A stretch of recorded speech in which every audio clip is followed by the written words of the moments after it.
Hello, welcome to Philosophy Roulette number 171, where we read and review philosophy papers live on air and see what's going on in the wide world of philosophy. Because of America, Black Lives Matter, we're doing some philosophy of race in the last few days. I'm going to continue with that topic. So, where's philosophy of race? Gender, race. Oh yeah, I was thinking maybe I'll do a classic paper that was suggested to me. Also, what was suggested was the first chapter of a book on this sort of stuff, which was said to be good. I believe Ian Hacking's book from what was the late '90s. But yeah, that takes like planning. Yeah, that's not fair. They're super easy to find. I actually already have them. Just didn't think to do it right now. Yeah, I'll consider that, but instead what we're going to be doing, because it's not like I read that stuff, I haven't read this stuff either. I'm just going to go see what we find. Let's go a few pages back right here. Give it a sec. Because I've looked at all the stuff on the front page. It's a lot of manuscripts that don't have enough. I have no idea if they exist. Okay, you know what I could try to do? I haven't tried. Let's look at Phil Archive. And see if we can go to the same category and see what happens. Oh, is that right? I found the bug in this one. There's no, if you click on the value under browse, I should email Chalmers or Burgett about that. Yeah, the front page, wait, what just happened there? I think that's one of the things here. One of the, clicky, would you? Yeah, I'm not sure the categories are super, like, working on Phil Archive. I forgot I had looked at this very briefly. But we'll try again. Let's see. Let's see, only 604. Alright, let's see what we got. Order categories, order of year. So this is some of the newest stuff that is on here, so I don't have to go searching for it. Okay, so let's see what we got.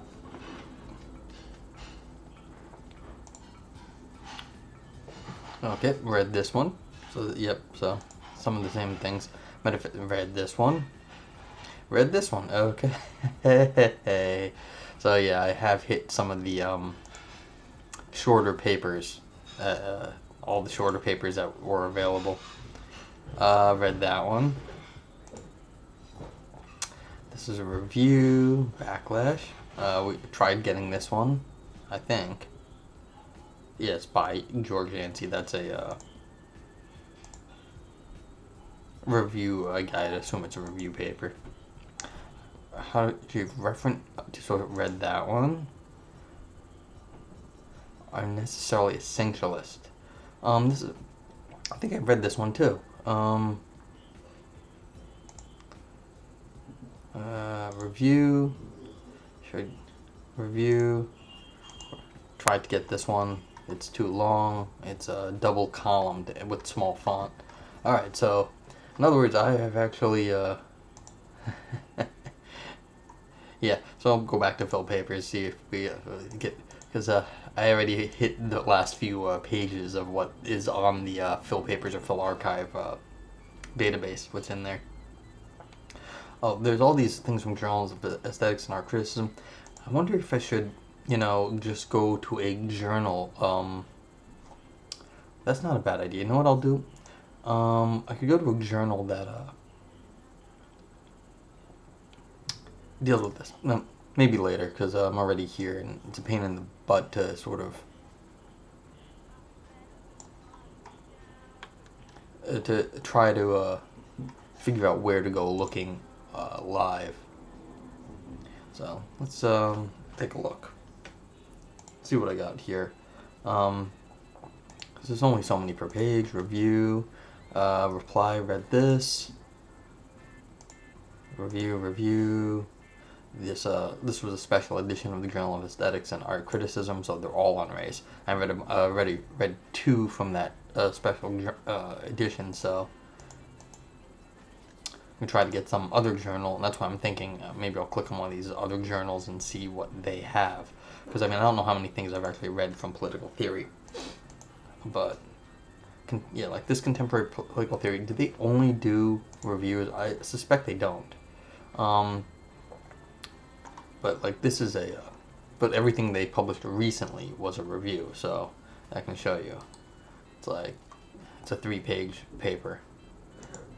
And Charles W. Mills, Oxford University Press. So let's click on contemporary political theory, though, and see what we got. Because... okay, so... you can see all these ones without the abstract or reviews. So let's see. Text, All-to-Human Revolution, Utopia. Yeah, and so this isn't specifically race either. So it's a good idea, but I'm going to have to think this through a little bit better. Alright, so let's just go back here and grab something. I guess get to the next page. And one of these days we'll get to something I haven't read. And this is probably, I think, where I left off. I was like, I can't read those languages. Perpetual Peace, Introduction. Critical Racist X, this is that journal article. Intersectionality, book review. Thomas Shelby, tried to get to that before. Newark Lessons, tried to get that. Book review, Body Aesthetics, couldn't get a hold of that one. Refugee Crisis, Introduction. Crisis? What crisis?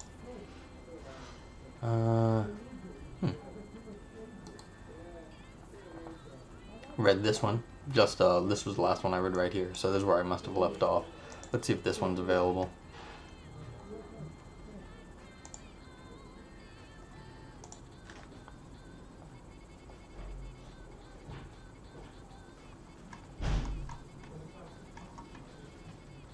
What is this? Is it half in French? Oh, it's double columned with teeny font, though I hate that. It's hard to read, and it's longer than it looks. Okay, so let me just give it 1 second and see if I can find something else. Review. Saulish Skepticism? What is that? Implicit bias? Oh, Jenny Saul. Okay. I was like, what is Saulish? I was like... let's take a look.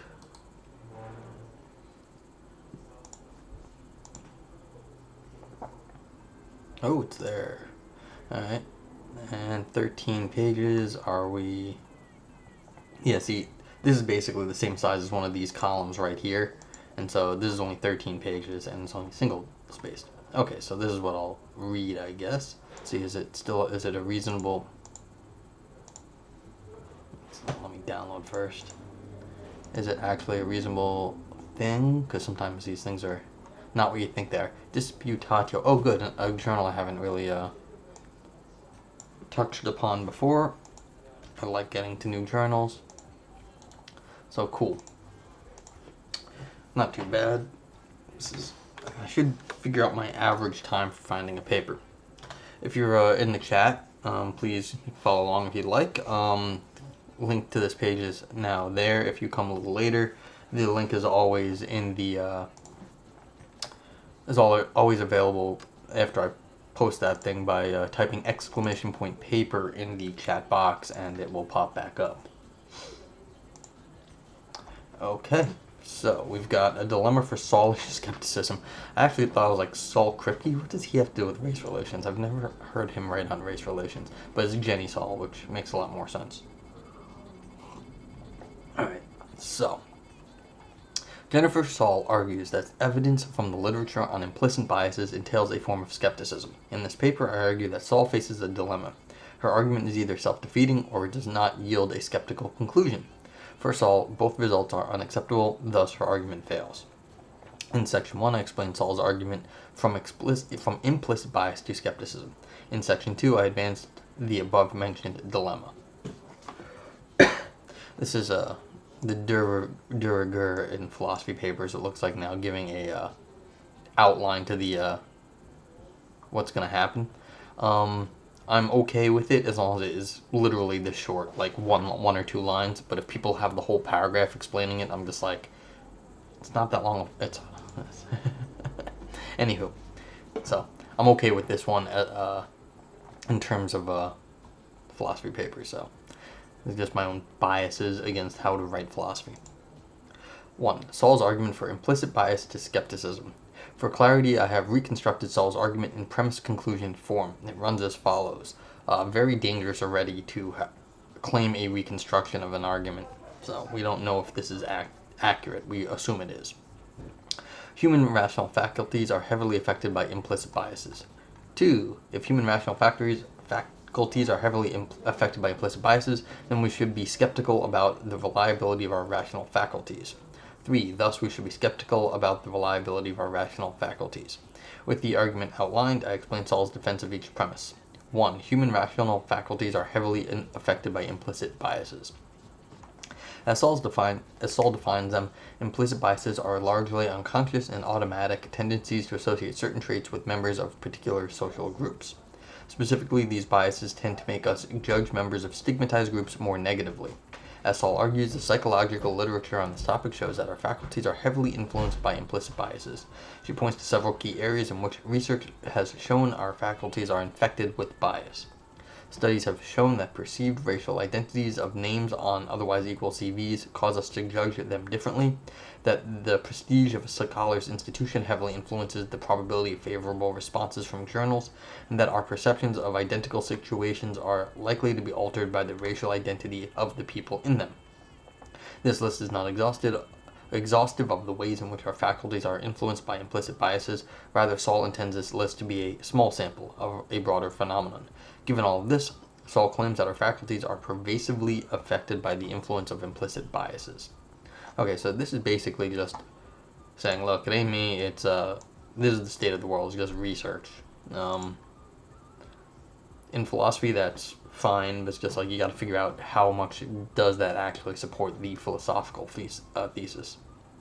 So, but I guess this is going to be, we'll see what the author does, but usually this sort of stuff is, depending on how much research you get and how strong a philosophical result you need, it's usually par for the course, really, so we'll see. 2. If human rational faculties are heavily affected by implicit biases, then we should be skeptical about the reliability of our rational faculties. Saul gives a two-step argument in defense of premise 2. First, she argues that the evidence about implicit biases should make us skeptical about our beliefs that come from individuals within marginalized groups. Second, she argues that this skepticism about beliefs that come from individuals from marginalized groups entails a broader skepticism about the reliability of our rational faculties.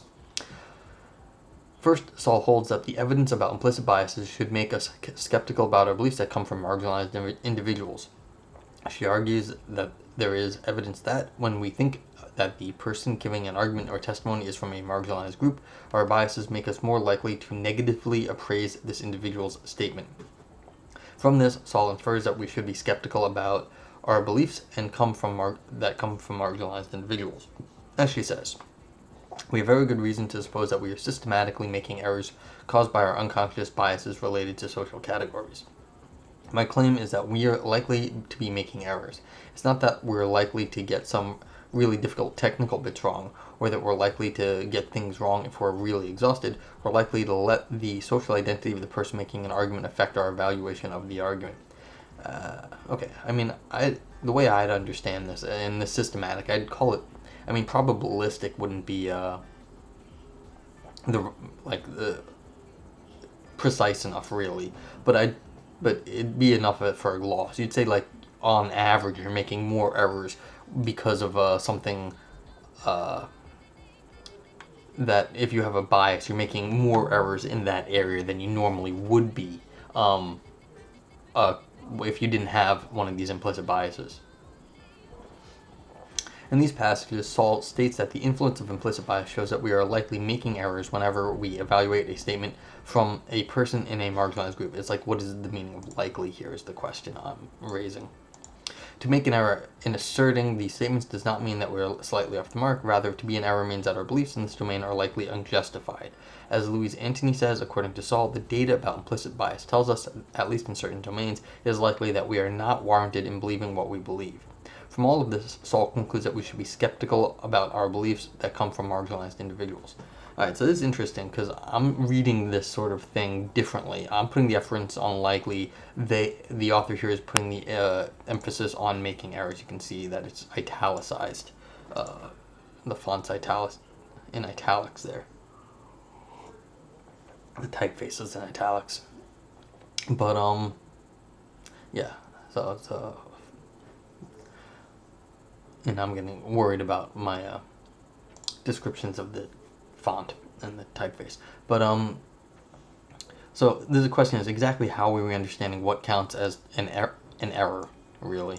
So you're likely making errors. This is what I read on the likely. The authors here are reading it on this, and what sort of errors are we making? It is likely that we are not warranted in believing that what we believe. I don't know if that seems very, very strong. I mean, maybe that is what exactly Saul is up to, but it seems very strong that we are not warranted in believing what we believe. What kind of error is this? So there are different sorts of errors. So like I was saying, the probabilistic statistical errors versus this sort of global, like, just we're losing our full warrant. Maybe our warrant is just probabilistic at that point. It's sort of equally needs to be qualified. Okay, so let's continue. Saul then claims that this local form of skepticism has global implications. She argues the fact that we are biased towards people from marginalized groups entails that we should endorse a more global skepticism. Why is that comma here? Yeah, but that makes sense. I mean, the question is, it makes a big deal what exactly this sort of error is, and if you're going to generalize it. So generalizing a local thing to everything, it's going to be sort of important. So let's see what happens. Before continuing, it is important to make an exegetical point. Saul's argument is ambiguous. At points it appears to be argument for a more global skepticism. At points it appears to be an argument for a more local skepticism. Yeah, how are we generalizing here? For example, at one point she claims that her argument does not entail that we might be mistaken about everything or even everything in the external world, but it does mean that we have good reason to believe that we are mistaken about a great deal. This passage suggests that she does not intend to endorse a global form of skepticism. However, I argue that overall the textual evidence points in favor of reading Saul as endorsing a more global option. And I am not alone in this interpretation. Michael Brownstein clearly shares my interpretation, as he says. Some have suggested that the facts about implicit bias warrant a global skepticism towards our capacity as epistemic agents. Saul, 2012. Additionally, my interpretation is echoed by Duncan Pritchard and A. John Carter. Saul's route from observations about implicit bias to a form of skepticism about knowledge proceeds by first noting that facts about implicit bias show that we have very good reason to suppose that we are systematically making errors caused by our unconscious bias related to social categories. Yes, he's related to Saul right here. If such judgments related to social categories were rare, then this would motivate only a very localized form of skepticism about knowledge. According to Saul, however, such judgments are widespread. One pervasive such arena is that of testimony. What goes for our assessment of testimony applies mutatis mutandis to other social epistemic activities, such as considering questions, judging arguments, listening to contributions, and so on. It thus follows that Saul has potentially identified an empirical basis for skepticism about a reasonably wide class of knowledge. Okay, so let me, like I said, I already diverged right here, and this is sort of making a big difference. So let me see if I can, so what the author seems to be saying here with, and it is in company, it's not just the author spouting stuff on their own, is that because we have these, we're not warranting believing things we believe because we make errors due to implicit bias that will infect and poison the rest of our knowledge, and that's just generally how it goes. My point was that I'm a bit more localized, that the way we're likely making errors is actually probabilistic, and therefore we have a probabilistic, like our general understanding of knowledge has probabilistic errors in it. So that's not as global. It just would mean it would be systematically sort of infected in spots where these things have sort of permeated up into everything else. So yes, I would get a global form, but it would be still sort of tied to these implicit bias things. And so it wouldn't be just completely generalized, it would still be dependent. So this is the question of what do you mean by global option here? So, I mean, it is global, but how global? There's a variant in this. So the question is, how are you, how exactly are these folks generalizing is the question. Yeah, so warrants a global skepticism. And this one says, are widespread. But how spread is that wide? Okay, continuing. And Saul herself strongly indicates that she endorses a more global form of skepticism. As she argues, bias-induced skepticism entails that we cannot trust our faculties. What we know about implicit bias shows us that we have very good reason to believe that we cannot properly trust our knowledge-seeking faculties. We are making errors in perception due to implicit bias, the very data from which we begin in thinking about the world. Our perceptions cannot be relied upon to be free of bias. Fair. Additionally, yeah, but I mean, this is nothing new in the history of Western philosophy. I mean, there's always error in perception. This is just a new source of it. Additionally, Saul's skepticism entails that we should be skeptical about our abilities as seekers of truth. The literature on implicit bias shows us that we should really not trust ourselves as inquirers.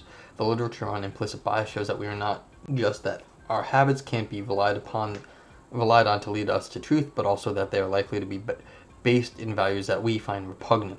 It is difficult to see how we could ever properly trust these our cognitive habits, again once we have reflected on implicit bias. Simply put, Saul's skepticism about belief from marginalized individuals entails a much more global skepticism about both our faculties and our rational abilities. If this is not evidence enough, Saul's claims about the implications of her view clearly indicate that she endorses a more global skepticism. Much of our knowledge comes from testimony or from arguments or evidence that we are presented with. Those testifying or presenting are generally, though not always, perceived by us as members of social groups. Moreover, much of the knowledge we already have come to us in this way. Our acceptance or rejection of testimony, arguments, evidence, and the like has shaped the world views we have now. And this acceptance or rejection was, we can be fairly certain, distorted by the perceived social groups of those presenting the testimony, arguments, or evidence. The doubt from bias is broad in its scope. It arises with regard to any beliefs that might have been unconsciously shaped by our implicit attitudes about members of social categories, and these are an enormous number of our beliefs. Moreover, we don't in general even know which beliefs these are. This gives it the kind of breadth that leads to a much greater worry than the very containable concerns about probabilistic reasoning. Hey, that's exactly what I was saying, so I'm wrong. Okay. Many of our philosophical beliefs, those beliefs we take to have been arrived at through the most careful exercise of reason, are likely to be wrong.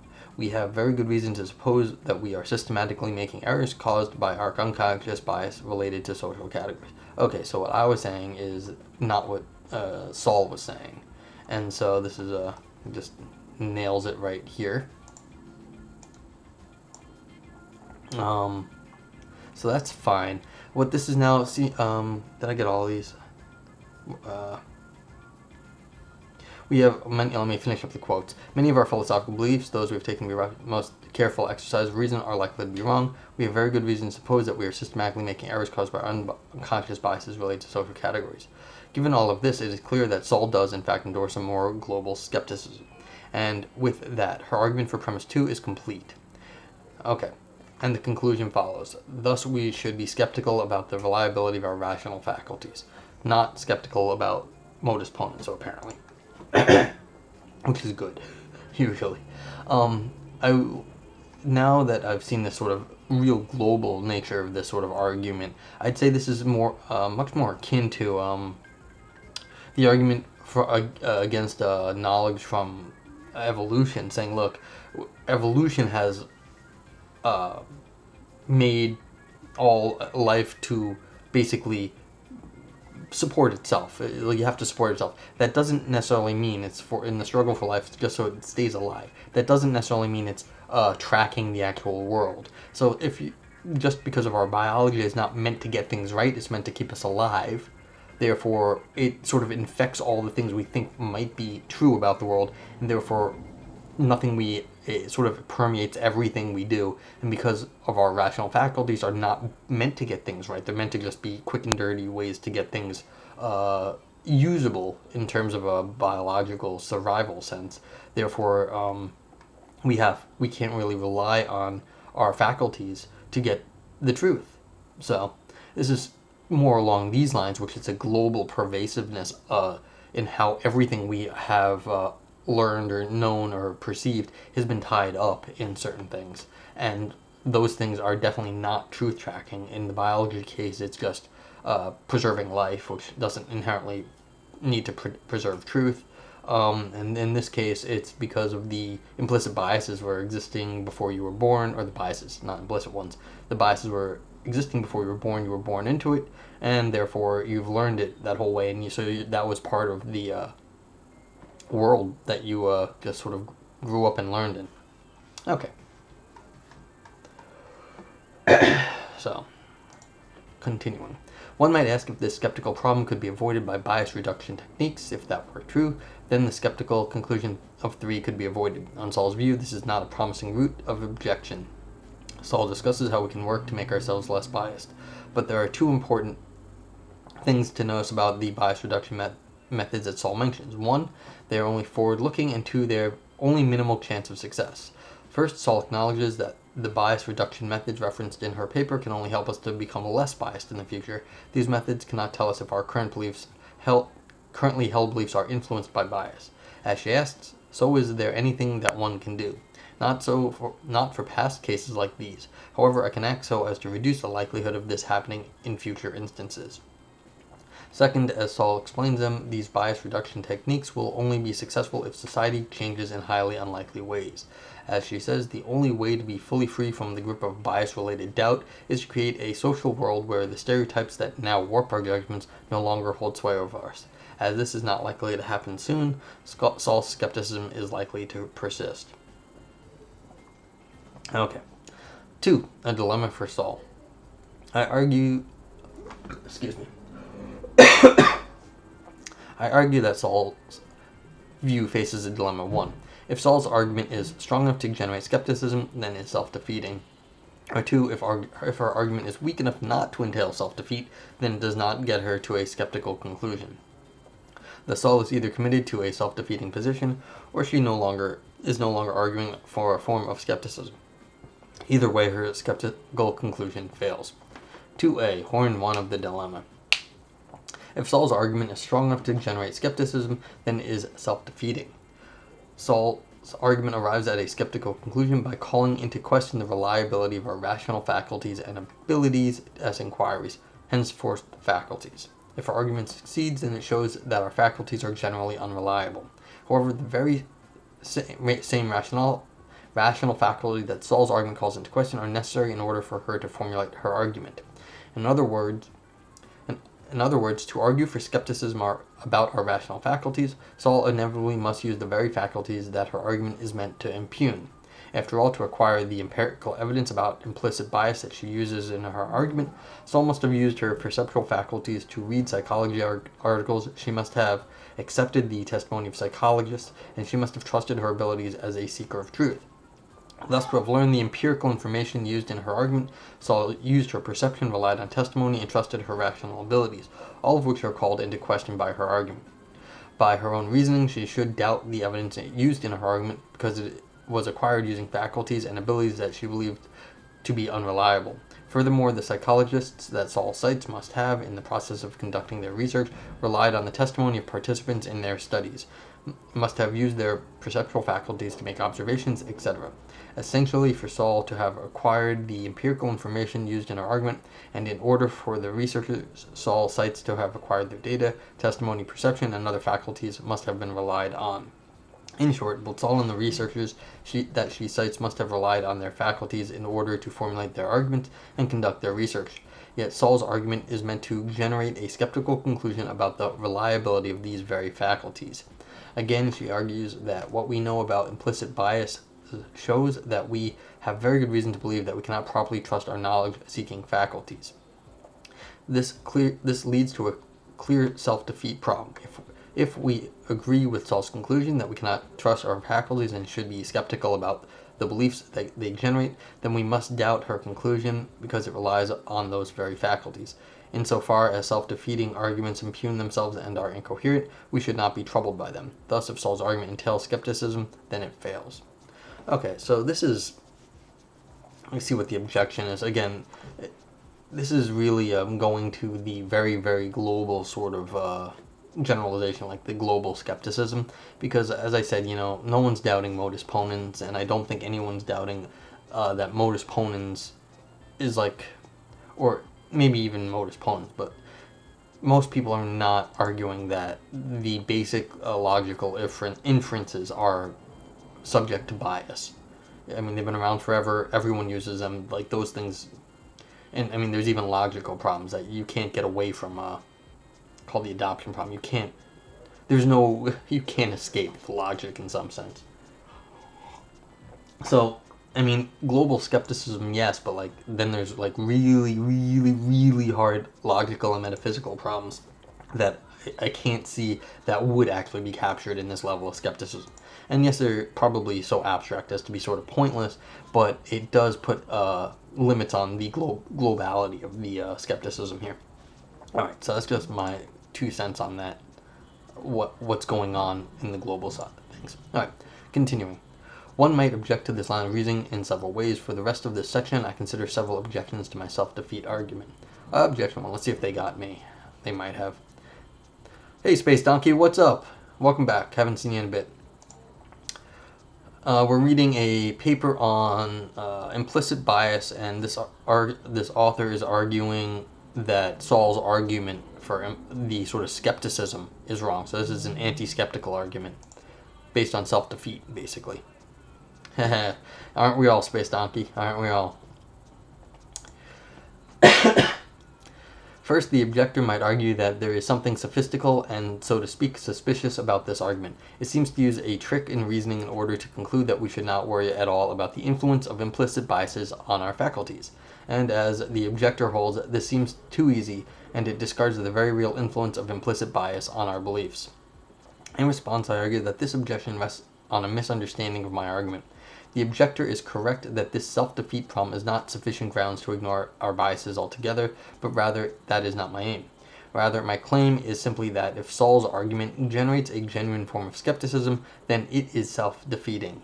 As will be seen in the next section, Saul can reformulate her argument to avoid this self-defeat objection, while still take very seriously the epistemic threat posed to our beliefs by implicit biases. Essentially, accepting my self-defeat objection does not license one to simply discard the evidence from the implicit bias literature. My argument only is meant to show that this evidence cannot generate skepticism without entailing self-defeat. Objection 2. Second, one might object that Saul can avoid the self-defeat problem if she were to use the aforementioned bias reduction techniques on herself. In short, if Saul could use these methods to reduce her own biases, then she could advance her argument without defeating herself, as her own faculties would not be unreliable.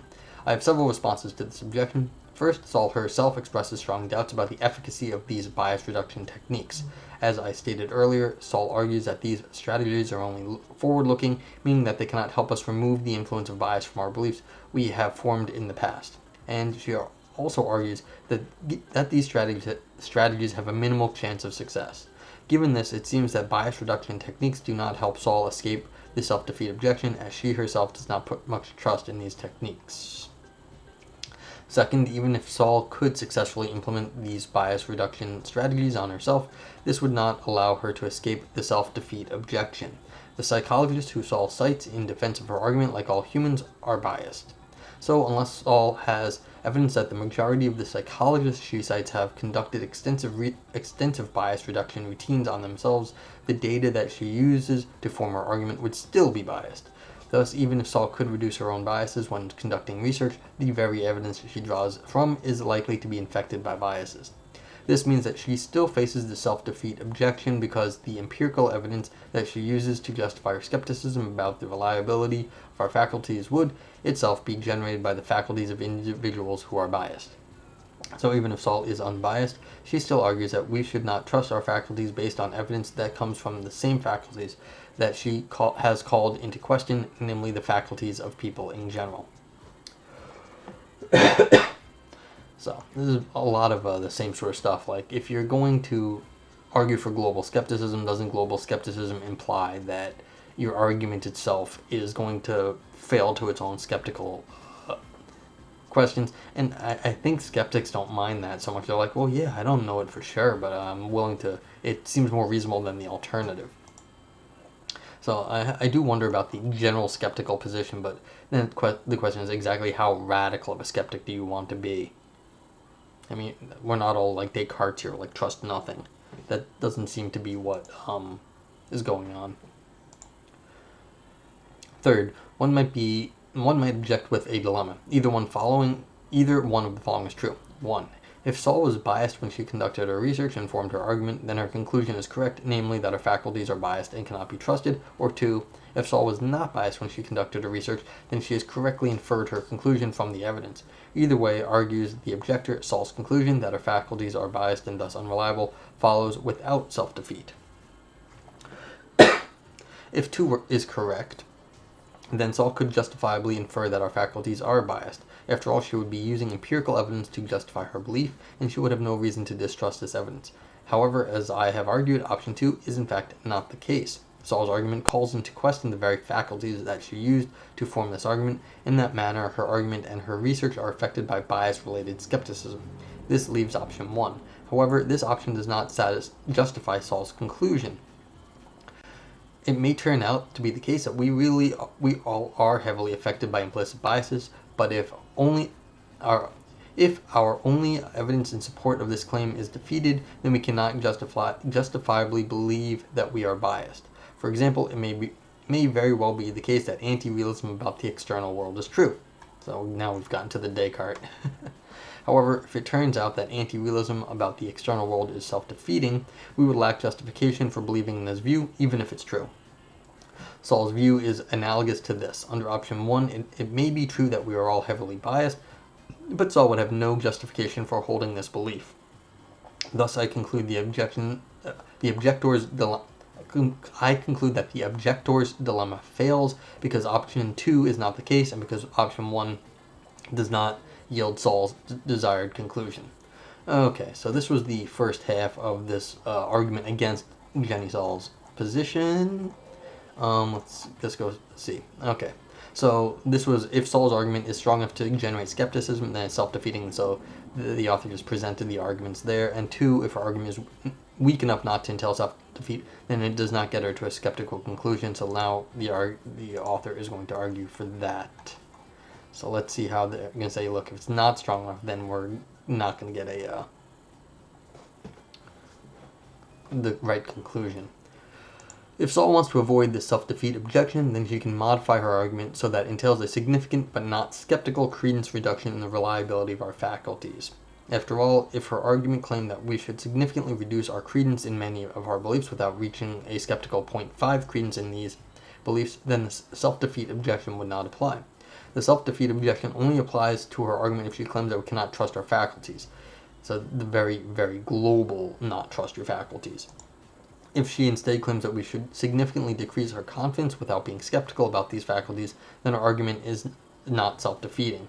She can, without defeating herself, use her faculties in order to conclude that we should lower our confidence in these very faculties. This position, as I see it, avoids self-defeat. For example, suppose that I have a 0.8 credence in P, my faculties are reliable. If Saul's argument concludes that I should reduce my credence in P by 0.2, a non-trivial amount, then I would arrive at a 0.6 credence in P.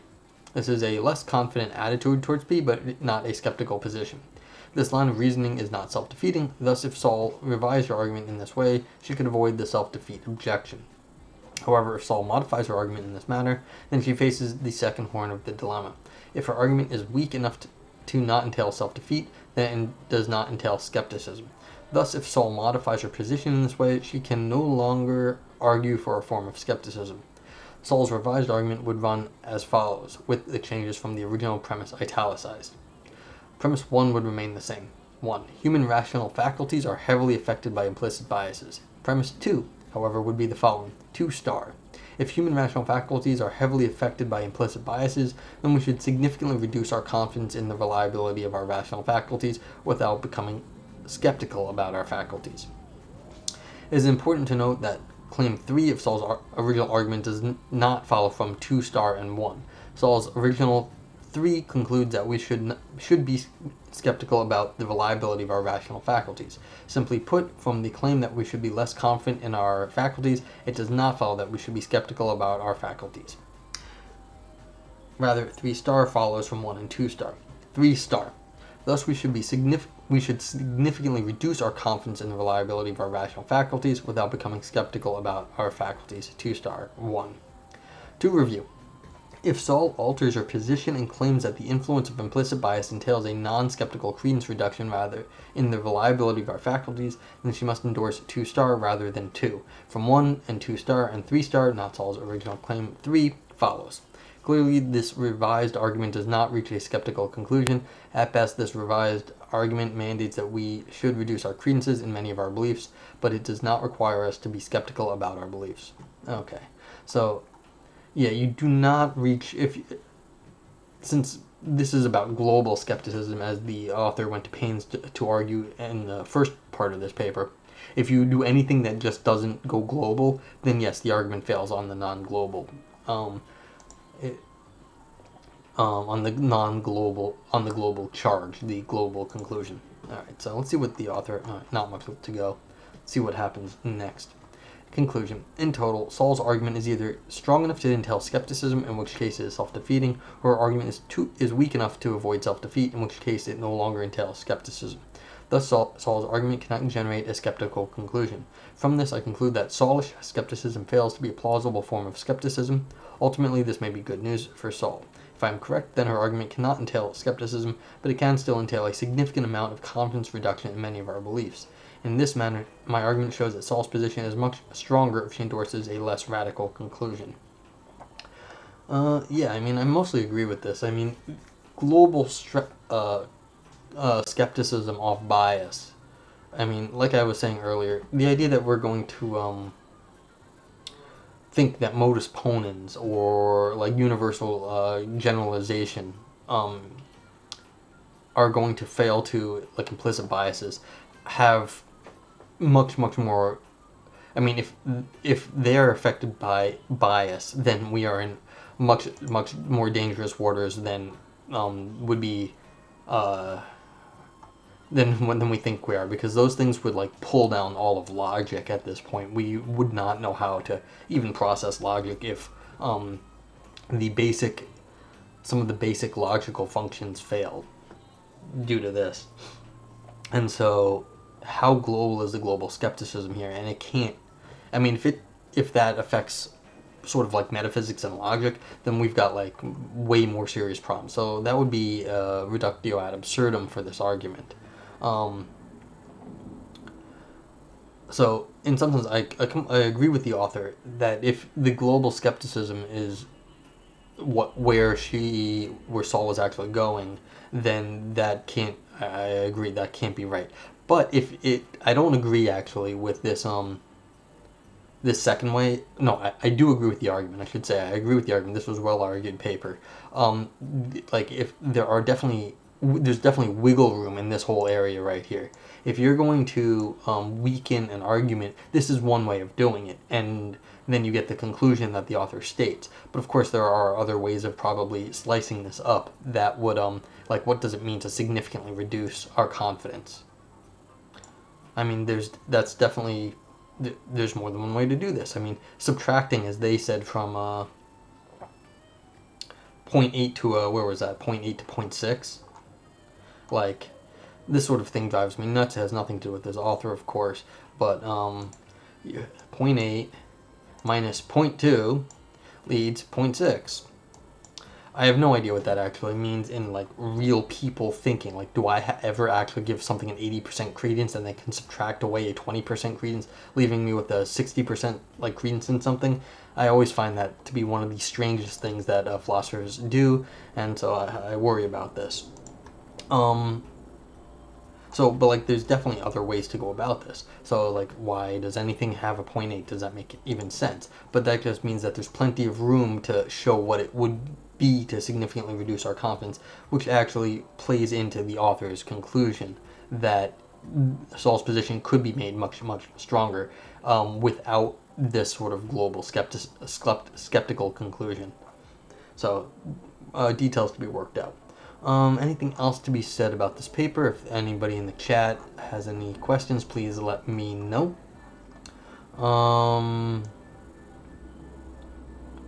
Yeah, not really. This is an interesting setup, though. This sort of just trying to, I mean, it looks... Thanks, Space Donkey. Yeah, it's just an interesting way to set up, because it's always, like I said, very difficult to reconstruct someone's argument and then get it right. So the question is, how correct is this? And it seems that it's a reasonable thing, but again, the danger in this big argument was the global... Yeah, that's true, Space Donkey. It wasn't like this was more pointing out a flaw in someone else's argument and how to maybe improve it. So the question is exactly what the globality of the argument is here, and that was basically the issue. If you go too skeptical, you run into problems. Okay, so that's it for now, I guess, and I'll be back, I guess, tonight. So everyone have a good day and stay safe out there, folks.